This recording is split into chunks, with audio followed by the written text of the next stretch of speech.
Here we are with a new interview with our Pemako Buddhist Sangha with one of our members today. Today we have here with us Trevor Beach from the United States. Hi, Trevor. Thank you for having me. Yeah, my biggest pleasure. And I would like to give the ball directly to Trevor to tell us a little bit about himself, to tell us a little bit what you do, how's your life, what is your age, where do you live? The stage is yours. All right. So I live in Louisiana. I live in Zachary, which is a town outside of the capital. And I was an engineer until the COVID crisis, which resulted in at least half of our building being laid off. So that included me. Wow. And so I just take care of my little girl now. So daycares are largely closed as well. So I still have a job. I just don't get paid anymore. So you're a member of the Pemako Buddhist Sangha. Yeah. And how have you got in contact with spiritual practice in the first place? How did it start for you? Was there any experience or any event happening in your life that brought you to spiritual practice? No particular experience that I can think of. I've been interested in it since I was a kid. I mean, things like that, things like meditation being a sort of esoteric, sort of mysterious yet interesting thing, especially here in the South. It's so not mainstream maybe that it was always interesting. I'd always wanted to learn how to meditate. And it kind of was its own thing at that point. Like I'm doing meditation and then, I'm doing the rest of my life and it's just a hobby I had. I think by the time I graduated college, I actually had a daily practice. Wow, already. Sitting an hour a day. And I was 23 at the time. I'm about to turn 30. So it was for about a year and a half to 2 years, just an hour a day sitting, like in the Mahasi noting fashion or in Shinzen Young's mindfulness fashion. I was trying, anything, whatever felt the best, something to do for an hour. And how did that go for you? I suppose I kept trying new things, so maybe it wasn't doing that well. I was always trying new methods and clearly I wasn't satisfied by them. So I was still, combing the internet, reading tons of books, like really a consumption phase of just a ton of information. And yeah, that's basically how it was. Most practices, I would get to a sort of nice place and float there for a while. And then, meditation's done, get up and go about life. Either noting, sensations in the body or thoughts, or doing the body scanning, or I guess later on, it was more of just a general sitting in openness sort of practice, not looking for anything in particular, but still kept looking for new things. When you were looking for new things, you found Pemako. How did you find them? How did you come across about the teachings of Pemako Buddhism? I came across Kim discussing with other practitioners on Dharma Overground on Daniel Ingram's forum. I still had my own, practice I was doing every day, but always still reading, trying to tweak it here or there. Maybe I should be looking for this or that. And at that time, it was mastering the core teachings of the Buddha, that style practice. So messing with jhanas and also messing with insight sort of practices. And I saw just Kim's conversations with people on that forum. And one of the posts was the 2-part formula. And he had other posts discussing other subjects as well, I think is what attracted me to his posts, just the way he could handle the discussion without being shaken, even on even on an internet forum. You can tell when someone is kind of back on their heels in a philosophical sort of discussion, but he never had that. And so I checked out his formula. I think at the time we were posting statistics on, 95 out of 98 people having tried the two-part formula have awakened. And I figured either it would be nonsense and I would find out, or it would be the real deal and I'm going to find out. So I contacted him, did the two-part formula, had a breakthrough as far as I was concerned in my own practice. And after that, I was hooked.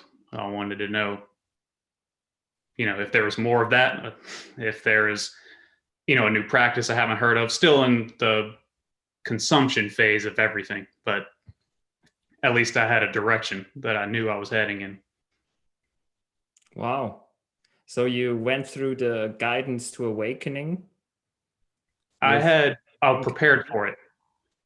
Yeah, I reached out to Kim Katami and, said I wanted to do the guidance. He told me, try it for a week and see if you still want to try it. I'll follow up with you in a week. And so I just sat at home basically practicing the two modes to flip between. I would say about 4 or 5 days in, something like that. There was a switch to where I knew I didn't have to, I wasn't looking for the I or me sensations anymore. It seemed kind of a ridiculous thing to ask. And so I sent my picture in and my testimony for the experience to Kim. And he said in the picture, there's no, you got it. And, come find us on Facebook, and here's our site. You can join empowerments in the future or something like that. And that's how it went. So I understand correctly that it took you like 4 to 5 days of the application of the two-part formula to reach a first shift. You mentioned this switch. Mm-hmm. And what happened there? So it's about flipping between these two modes, one of just open awareness and the other mode being a self-induced mode of existing as a self. Basically, you stir up the feelings of I, me, I am this, I am that, somebody's talking to me. Just really blow up the ego in that specific way. And then you contrast that with the openness practice that you just did. And eventually the sensation started to concentrate around the forehead and the eyes, as well as in the heart and the stomach.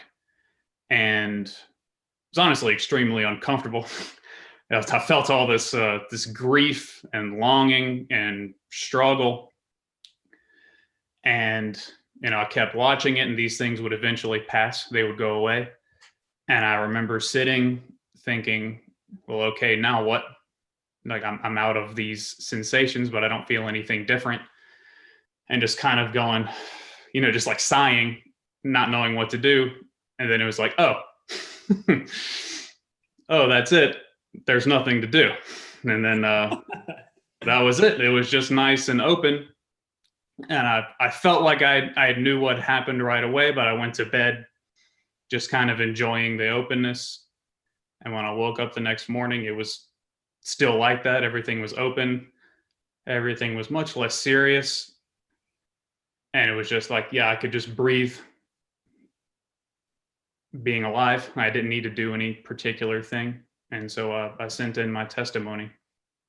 And then you got the verification of Kim Rinpoche, of your Yeah. awakening, which you already had on yourself. It was clear to you. Yeah, it was clear something permanent had happened. And it was just really a question of, is this the permanent thing you were talking about? And then you went straight ahead with the practice that Kim offered you to take up upon your awakening.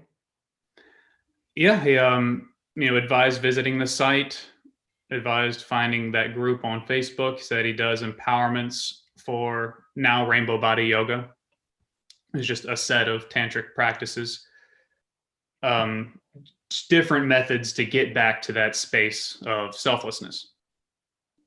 And I received there were levels at the time. So I had received the level 1 instruction and practiced that way for about a year before joining a retreat in Finland. So you flew from Louisiana to Finland to join a Pemako retreat. Yeah, from things from New Orleans to Charlotte or something, and then eventually to Finland. And how did that impact your practice, this first retreat, this first in-person meeting? Yeah, it was probably a much more wild experience in my mind than it was in real life. But it was my first time out of country even. So there are a lot of anxiety just from traveling, a lot of excitement because it's a brand new thing. The whole time I'm kind of wondering, am I visiting a cult on the other side of the world? I'm not really sure about what the people will be like. All I had to go on was, knowing that, the way that Kim speaks is consistent and that I had an experience with teachings from this group. So I have no reason not to go. And I was looking at retreats anyway, probably a Goenka or something like that, very accessible. But, why go to those when the 2-part formula did what it did? So I flew to Finland. Kim greeted me with a hug. So did other students, people I'd never met before in my life, which to me was weird because it's just not part of the culture of where I'm from. So already everything is much more ordinary and familiar. Things are easy. And we started doing practices that afternoon and then a solid week of it after that. I'm getting to know, I think at that time, it was still mostly, at least half of the group was senior students. So, familiar faces now. And it was just getting to know people, really feeling an authenticity about interactions, about how people handled themselves. Everybody was really open. Most people weren't really shielding aspects of their personality. And being around a whole bunch of people like that, you can tell when somebody is shielding some aspect of their personality because the awareness of subtle things like that eventually becomes obvious when everything's nice and quiet all the time. And of course, I stirred up my own emotions and dealt with my own things on a full-scale retreat that was pretty intense for just a hobbyist meditator before then. And after that, were you still a hobbyist meditator? No, I would say I'm a hobbyist normal person. That's what it feels like a lot of the time. I had a high standard for what my practice is supposed to be like going on retreat. And of course, it corrected lots of unnecessary behaviors and approaches. So things got much more efficient after that. But it was still, I think it's still over a year before the next retreat, practicing all the while. Still an hour a day, most days, sometimes more. But, the flavor was very different. Could you go a little bit into depth how this flavor of that practice with Pemako then after the retreat was compared to the stuff you did before you awakened, like the noting practice and everything you did before? How was the flavor different? Sure. So the practices before the 2-part formula and before practicing the Pemako set of things was largely about objectifying your experience or trying to rest without thoughts, or thoughts happening but let them go, that sort of thing. But that was basically it, just objectifying aspects of your experience, Sometimes focused on, self, or sometimes focused on suffering, looking at things through different lenses. But that was pretty much what the practices were. And then Pemako practices, being tantric, is a completely different flavor. Now I'm sitting and I'm opening myself to experiences that I've never had before, being feeling the presence of a guru or a past master, or chanting syllables for a long time and watching the effect that has on your body and your mind. And it was much more energetic, much more dynamic in general. Even sitting, you're incorporating the breath now, and you're incorporating the breath as it's linked to your thought processes, and you try to watch these things. And it was just another level of intensity, but also very open.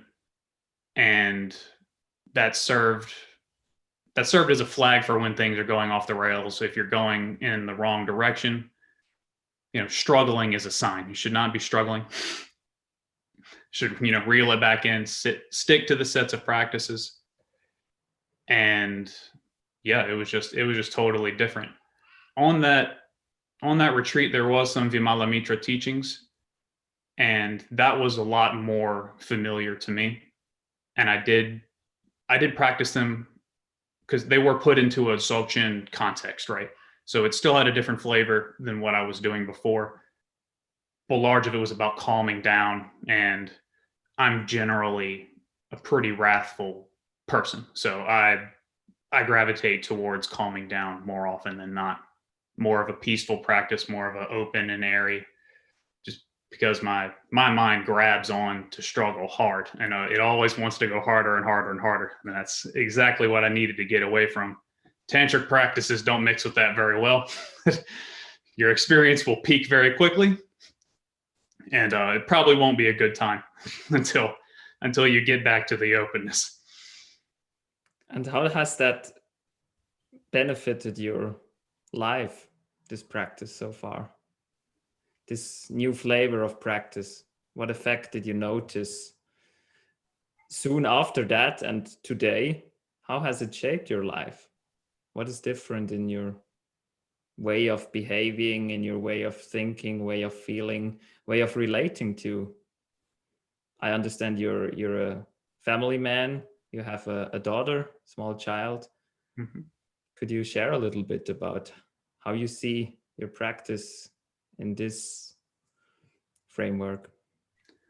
Well, especially being home with my daughter all the time, the lines between when I'm practicing and when I'm not practicing are very vague, if not non-existent. She's a toddler, so there's lots of crying, lots of tantrums, lots of struggle for everything all the time.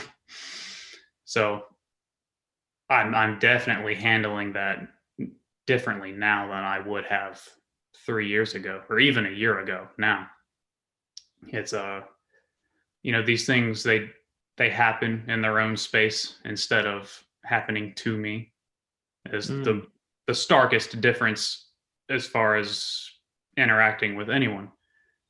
To have a lot more compassion with other people, a lot more patience, even if I can't relate to what they're thinking or how they're feeling. And that continues to be something I struggle with. I have a hard time relating to people in general, and I always have.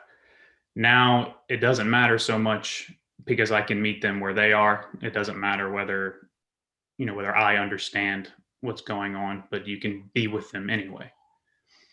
And it's a lot of that sort of thing in general, just meeting people and circumstances as they are instead of how I would like them to be or wish them to be.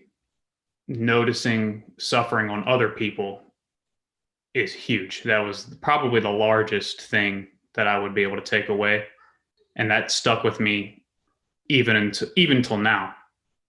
Is something that's always deepening somehow. And I even noticed it right off of the retreat from Finland, that first one in 2017. I remember getting to the airport and everyone seemed like they were playing a character. Everyone seemed like they were wearing this person that they wanted to be, and that was very obvious to me even then. I remember posting about it to the Sangha after that. And that continues to be true. Like that still develops. And for me, it's one sign that I'm back to the natural state is when little things like that become very obvious. Whereas before, I was just like that. I was in my own story or my own narrative, couldn't notice it.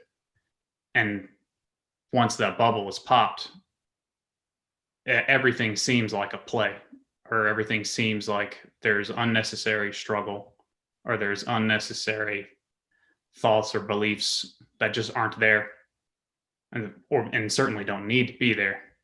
And that's kind of the space that I'm in as far as relating to other people. Usually I see that as a type of suffering, and sometimes it's obvious and drastic, and sometimes it's not, and that person maybe couldn't even be convinced that there is suffering.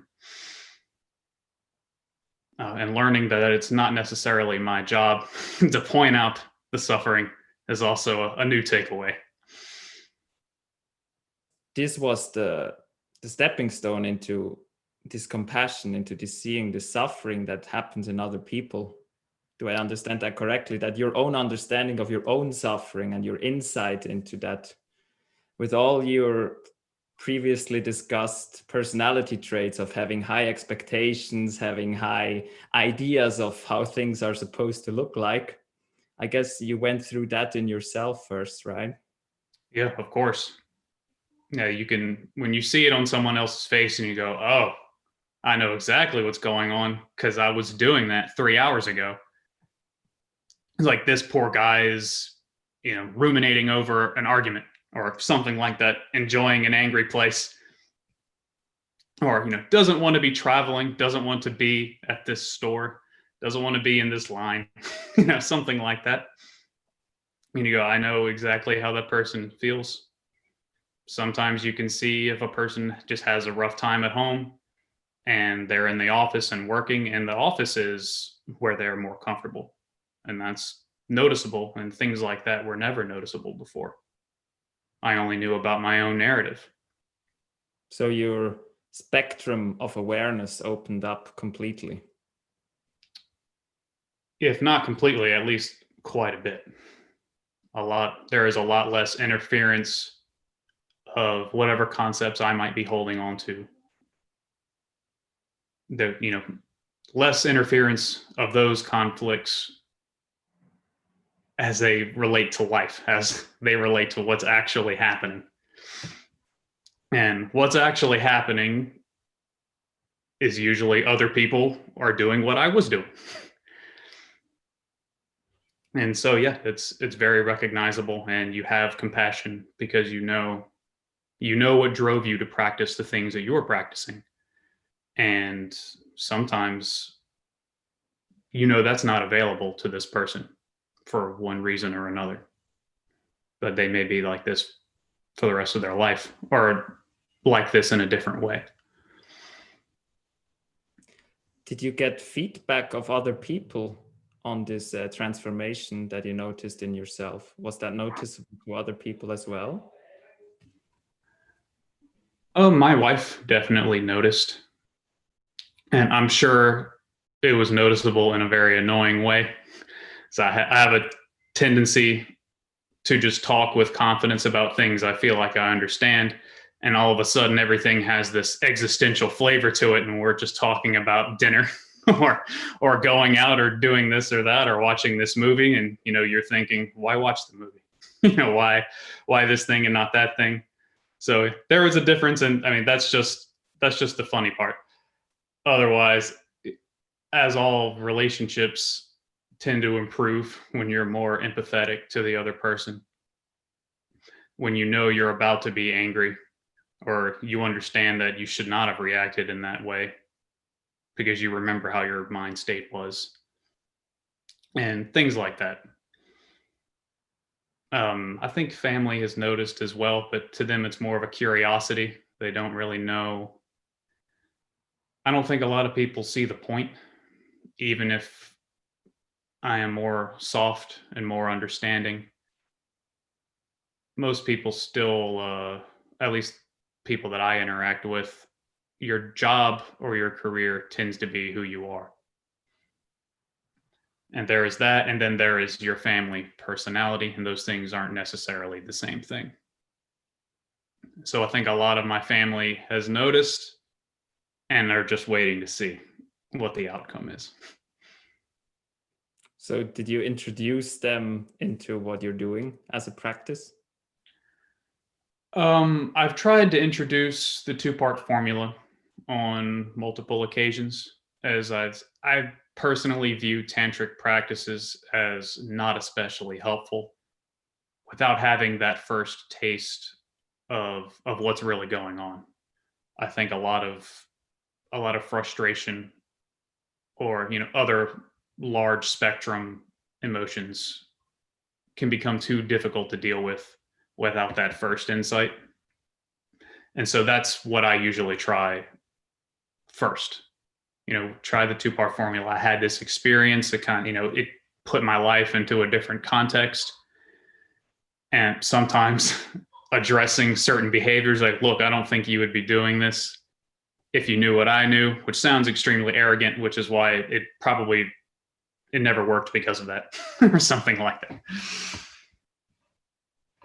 And so that's usually the approach I take is two-part formula. Just try these two states, feel them out. How do they make you feel? Doesn't it put certain things into perspective for you? And it usually ends somewhere around there. They'll try it out for an hour or so and say, so what? And go about their day. In your experience, then, you see that the two-part formula and its effect of awakening, of having that permanent first shift, seeing through your personal sense of self, it opens up the tantric practice for you, right? For me, definitely. I think trying a tantric practice as taught in Pemako, because they cut right to the core each time. Not knowing what that core is could have been very problematic because I could have identified with the wrong thing and then cultivated the wrong thing and then had all this emotional fallout because the confusion is enhanced. You know what I mean? So that's the way I think about it, as tantra practices are almost a post-awakening approach to practice, which I'm sure not everyone agrees with me. But that's how I see it, and that's how I can relate to it from my perspective. And that may not be true for others. When you say that tantric practice before awakening can actually enhance your confusion, you mean that the two-part formula and awakening gives you a proper understanding what you're actually confused about. Right. And with that understanding, you can now use this for further deepening of your practice and your insight. You get a glimpse of selflessness. And if you've never tasted that before, or you've never experienced that before, there is no way that you can use a tantric practice to access that place that you've never experienced. That's why I feel like it's important. Otherwise, I do believe things like guru yoga and devotional practices by themselves without awakening can be beneficial. They are going to change that practitioner as a person for the better. But you may not necessarily get to the core of what the practice is about. That's not to say you shouldn't do it, but it's kind of a different thing. And the main difference is this personal solid experience that you can build upon, that you have with awakening. Like you have that certainty then, right? This confidence. Right. You know where you're going with any particular practice. You finally, oh, that's what everyone's talking about. This is what I need to keep going back to. And by everyone, I mean, Buddhists at large that have reached that experience. Or I should say, have realized that experience, because you can't reach for it.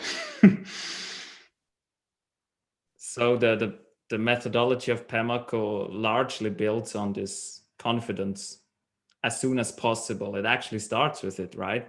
The two-part formula brings you into that first certainty, that seeing what it's all about, and then what is ahead of you after that first insight, in your own words. How would you describe that path that reveals itself with the first insight into selflessness? For me, it was just getting back to that place, getting back to the selflessness. And I mean, we talk about energies and gurus and all, the things involved in Vajrayana are largely esoteric. They sound like they're happening in this other place, or an aspect of the mind or something like that. And the two-part formula makes that real. It actually shows you what you're trying to reach, what you're trying to experience over and over. And that's what those practices are for. And it's very clear once you learn how to do them properly and you get more and more familiar with that space. Yeah, like you said, your confidence in the way you are practicing just grows and grows. You mentioned the word efficiency earlier of the practices compared to what you've done before. And what are some of the practices that you like the most, that have been the most efficient for you, that are part of the Pemaco methodology? I have, which is funny because I resisted it so much in the first couple years. I now have an affinity for dynamic concentration and practices like mostly shouting syllables or shouting pets, but also with the body and interacting with the world in whatever way. There's different ways. Sometimes breathing practices to just cut through the layers of the mind to get back to where this all started, essentially. So I like shouting, long chanting of Mahasiddha Bhumi syllables. So long abahus, long who's, long ahs. And that's the stuff I like the most. I want whatever I can tangibly experience the most is what I'm going to practice, because I want no question about what my experience is.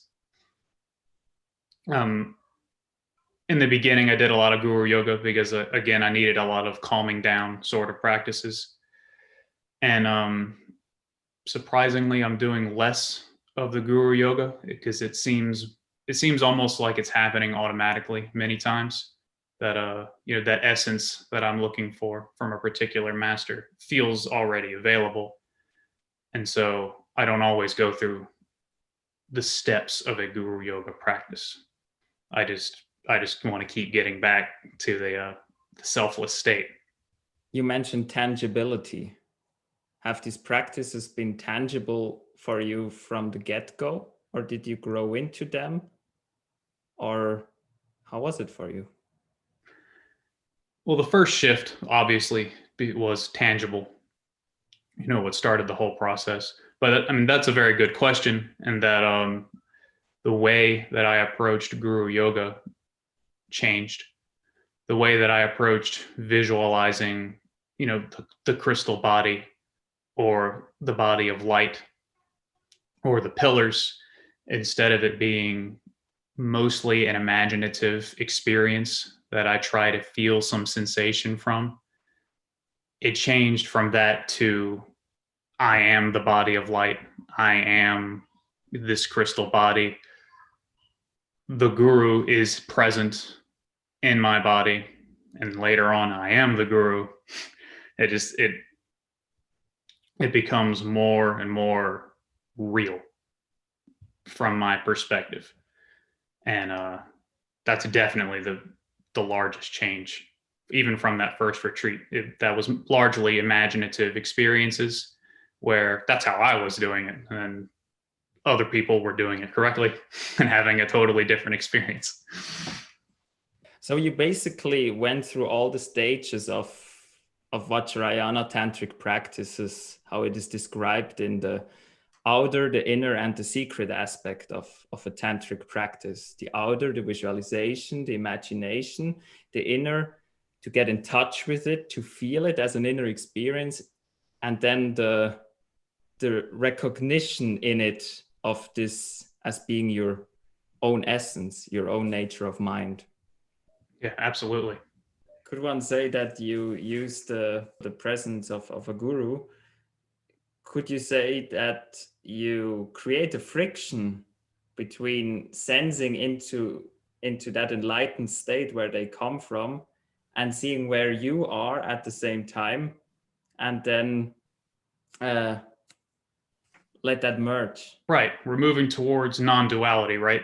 So any chance that I can take to highlight when duality is happening, I want to do that, and I want to release it. And that's basically it. And it's not, in practice, it's not as conceptual sounding as that. It is very often, why don't I feel great right now? Like, why do I feel the way I do? I know what emptiness feels like, and this isn't it. And I start investigating why I don't feel like that. Why I don't have goallessness, why I'm not open and effortlessly happy. And it makes it very easy when I remember what those states are like. And the target becomes this dualism that I want to release. How do you prevent getting attached to certain experiences or happy states? I pick up from you that you're not talking about certain emotions or certain moods that you're going for, but that you just know what emptiness is like, and you know when it's not recognized. Right.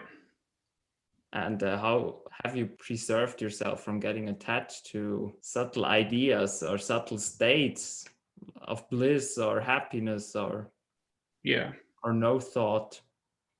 There came a time at 11th Bhumi where it became obvious when there was grasping of a concept, where I know, well, even if I can't see through it or around it at the time, I can remember a definitive moment where, the senses seemed like they were overwhelmed, but there wasn't any thought happening. I was just there effortlessly taking in all the information that was available.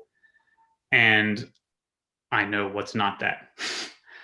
And even subtle concepts are a large contrast to that, because a particular concept, when I'm invested in it and my attention, contracts experience. Whereas when I'm not doing that, the experience is open, and there is not expectation for what could happen in the next 5 seconds, next 1 second. If I have an expectation, then there is a concept at work somewhere. So you're saying there comes a point in practice where you have this certainty that clear seeing, which is just on, which you don't have to produce anymore, and where you see that now I'm grasping, now I'm not, where you have this contrast, this awareness of that happening all the time. Am I right? Right.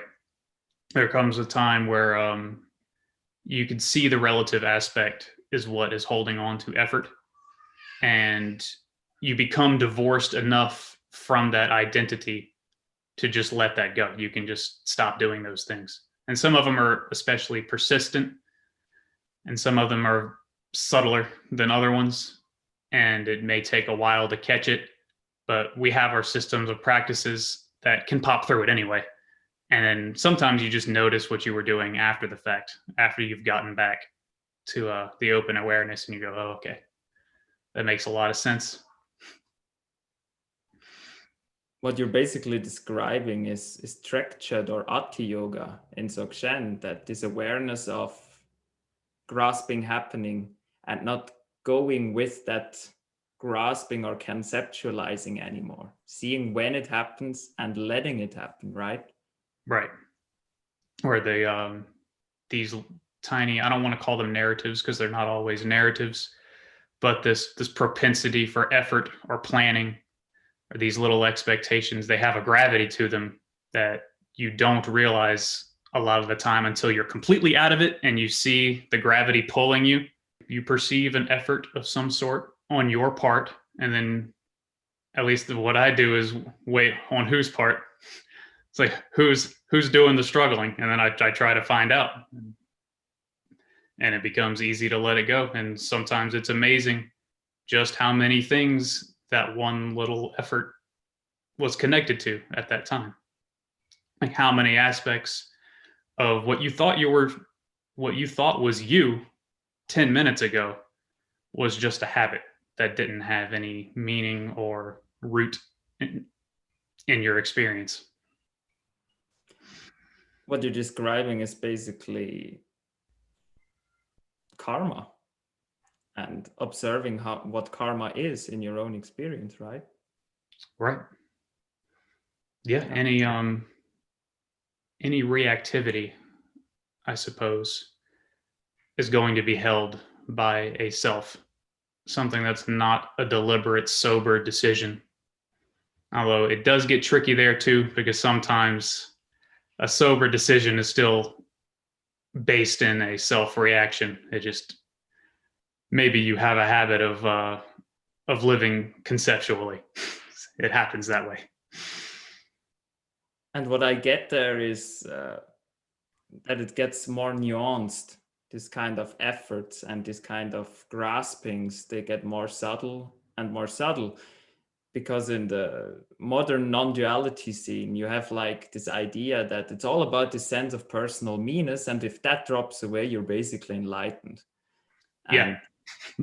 And what I pick up from you is that that selfing or grasping has actually much deeper levels than just grasping at the idea of being a personal self, and that the further practice on the spiritual path to enlightenment is to get aware of this more and more subtle aspects of grasping, of solidifying, of selfing. Yeah, it gets very tricky, I think, for especially practitioners that learn to relax their body very well. They sit down and then bam, they can go to this very peaceful, enjoyable state that is completely rooted in self, but they've gotten very used to going to that place and it feels nice, so they have no reason to stop. And it's there's no motivation to figure out whether that's the real you or not. Like, why would you want to know? It's lovely. And I think that's a very common trap for especially concentration-based practices. I used to do that exactly. I used to sit down for an hour until I started feeling good, but it wasn't clear. It was just cozy. Like, it's a nice place to be, but you kind of feel like you're in this like there's a sort of blanket or a sheet. Sometimes there's some luminosity in the experience, but there isn't necessarily any insight. I still think I'm doing it. It's happening to me, and it's just nice. But that's not what a Buddha experiences. So good that you have a practice where you get aware of that. Yeah, that for me wasn't a huge problem, as I tend to reflexively not believe when something is nice or something is joyful. I start questioning why, and that might be why I'm so attracted to our particular set of practices, because there's no one telling you to feel nice. They're telling you to realize emptiness, and whatever happens. It just so happens that resting in emptiness is also very nice. It happens to be effortless as well. Yeah, what fascinates me about these practices is that it actually encourages you to question everything on an experience-based approach. You question everything you can hold on to until there's nothing left but emptiness, and then there is nothing to question in that, because you hit There's rock no one bottom. asking questions. This sounds so logical, so easy when you talk about it like that, like it was a very sequential progress that you made there. I understand that you had support in this whole progression of your teacher, right? Oh, yeah, of course. Sometimes as simple as comments or messages on Facebook or just an email, but also video chats. So To you are kind of, in constant contact with your teacher to make that I that would say possible? not necessarily. There were dead spaces of months at a time, life getting in the way, and even though I'm still practicing, there was a lot of feeling like a teacher can't really help with this particular problem. And I don't know whether that was true or not at the time, but that's how I felt. And basically, contractions of self getting in the way of possibly illuminating what certain problems were. So I understand correctly that this would have been available to you. This is part of the teacher-student relationship with Kim Rinpoche, that you can contact him and have video calls, or just write to him about anything in your practice. I believe that's what Kim is actually here for. He's here to relate to us as students of Dharma. He's guiding our progress from his own experience, and his job is to be available to people practicing his teachings. How important would you rate having a teacher like that is available to you, and of at any stage of the practice? Obviously very important. I wouldn't say it's as important as many traditions make it out to be, as in the concept of root guru and total devotion to this person, this human being that we meet. I think those things can very easily be problematic. But having somebody who's been there before has already stabilized their experience of selflessness, as they know how to communicate their approach to reaching that place to other people. That's important. As somebody that can lead the way to experience. I think you can make progress without a teacher, but you will not get there. You won't get all the way. There will be a time where the contraction of selfing tendencies will become more attractive than practicing to just get back to this nice place without a teacher to either give you a kick or to point out to you, are you doing this from the heart? Very simple things like that. Somebody who's already lived the process. That's important to have. The methodology of Pemako is a part of Tantric Buddhism. It's a Tantric practice. And Tantra, as we all know, has some prejudices, or some people have strong ideas about what Tantra looks like and what Tantra is. Did you have such ideas before you actually started practicing? Yeah, the way I viewed them before starting them was pretty different than how I would communicate it to someone now. Whereas initially it just seemed like a real left-hand path, like quick and dirty approach to getting to this certain state of mind.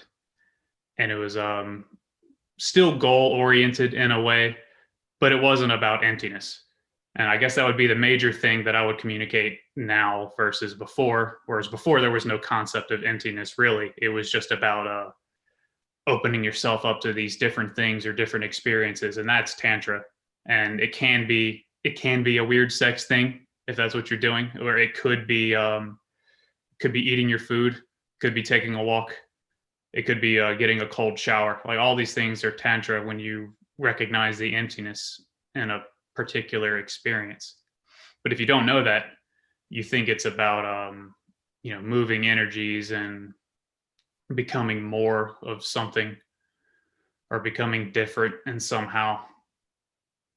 And I think that's largely a hang up as far as in the West, people think tantra is just strange Eastern practices that probably involve sex somehow. You mentioned that many people, when they think about tantra, they think about transforming energies and transforming into a certain way. So they have a certain goal in mind when they think about tantra, that tantra is about a certain transformation.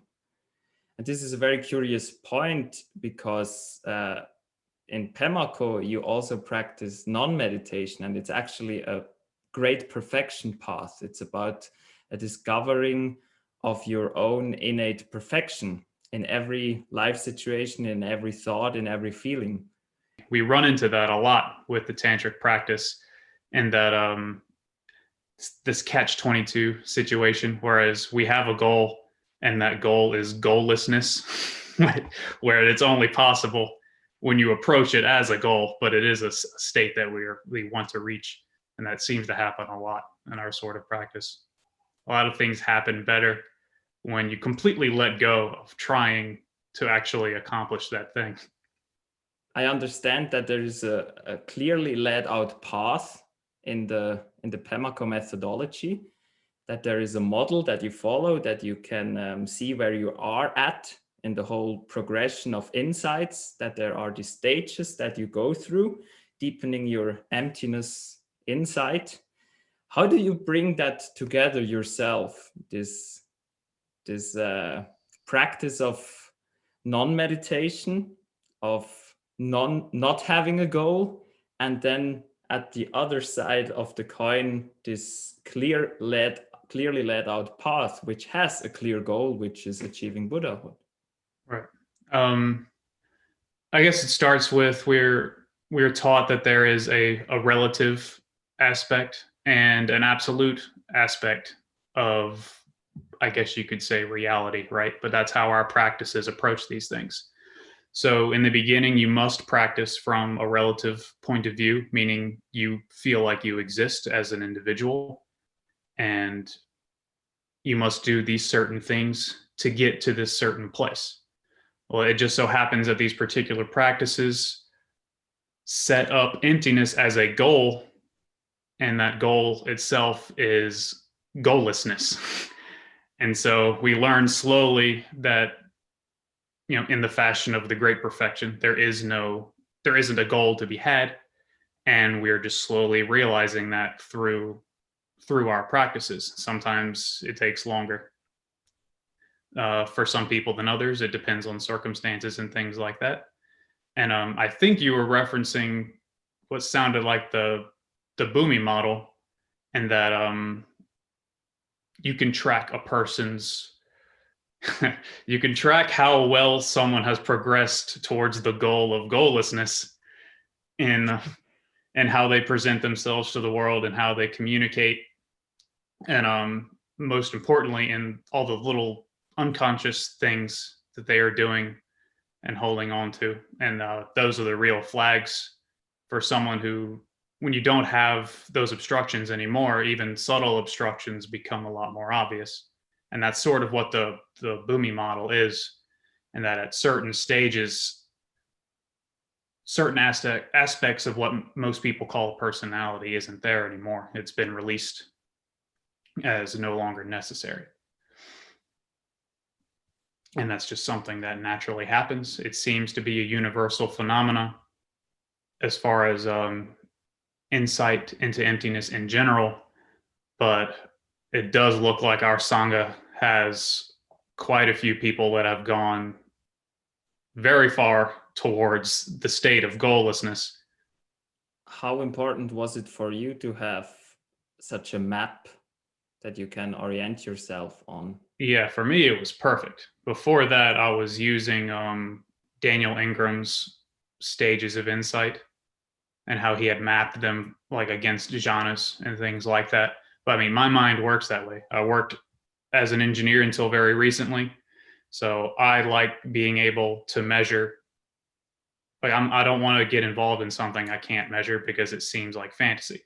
But being able to measure it, even though it seems like a non-objective way to measure something, when you've had the experience of it and you know precisely what to look for, all of a sudden it's measurable. And so yeah, that's for me it's perfect to be able to reorient myself in the real world to make sure I'm in the real world and to reorient my perception of what goallessness should be.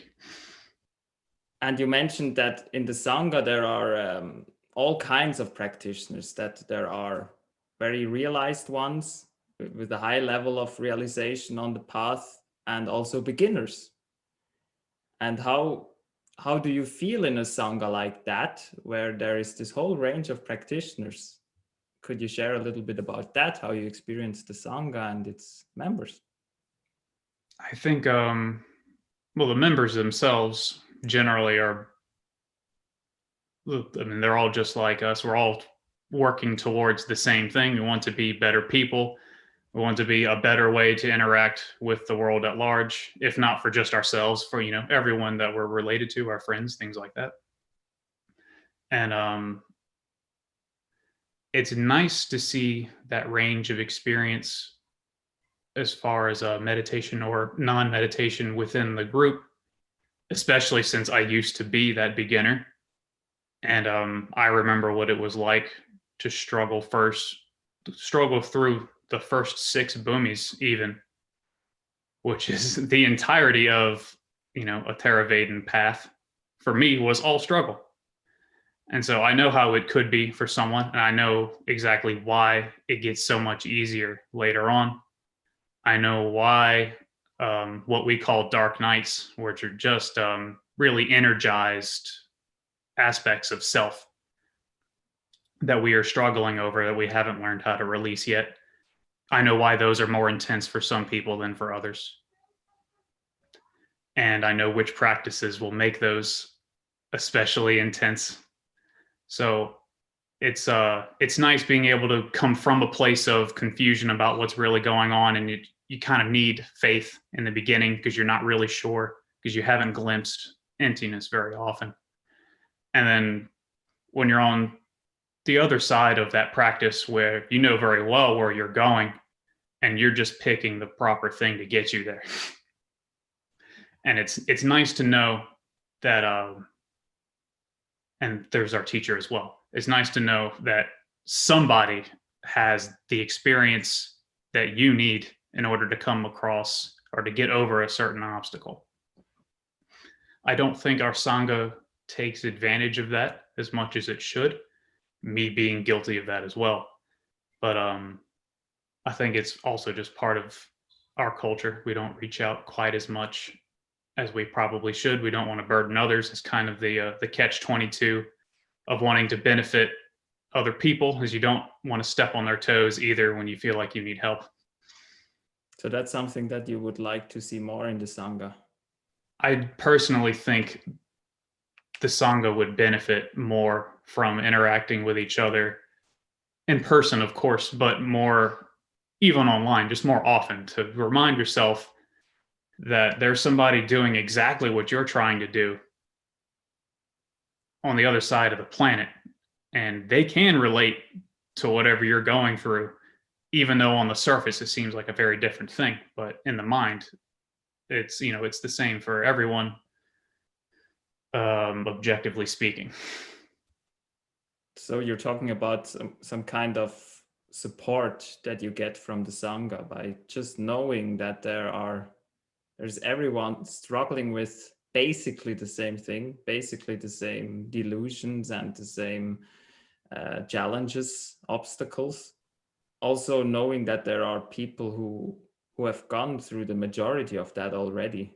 In the beginning, for me, it was seeing Tia's progress, and Carl was one of the people who sort of skyrocketed once he really got a grip. It was like a period of a year where it seemed like every month he was opening at least a boomy.